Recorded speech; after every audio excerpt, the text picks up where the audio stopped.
ভারতীয় বীর মুক্তিযোদ্ধারা যেসব জেলায় জন্মগ্রহণ করেছেন: লাল বাহাদুর শাস্ত্রী, ডাবি আর আম্বেদকর, রামাস্বামী মুদালিয়ার, স্বামী সজ্জনানন্দ সরস্বতী, বিহার; কমলাদেবী চট্টোপাধ্যায়, কর্ণাটক; গোপীনাথ বরদলৈ, আসাম; গোবিন্দ বল্লভ পন্ত, উত্তরাখণ্ড; জে.বি. কৃপালানি, গুজরাট; প্রফুল্ল চাকি, বাংলাদেশ; রানী দুর্গাবতী, মধ্যপ্রদেশ;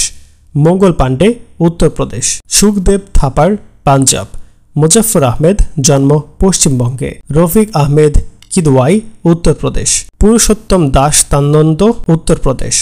রাজা গোপালীচারী, তামিলনাড়ু; খান আব্দুল গাফফার, পাঞ্জাব; মদন মোহন মালব্য, উত্তরপ্রদেশ; লাল হরদয়াল, দিল্লি; উত্তম সিং, পাঞ্জাব; আচার্য নরেন্দ্র দেব, উত্তরপ্রদেশ; রাম মনোহর লোহিয়া, উত্তরপ্রদেশ; জয়প্রকাশ নারায়ণ, বিহার; হরেকৃষ্ণ কোনার, পশ্চিমবঙ্গ; ডক্টর রাজেন্দ্র প্রসাদ, সর্দার বল্লভভাই পটেল, বাল গঙ্গাধর তিলক, লালা রাজপুত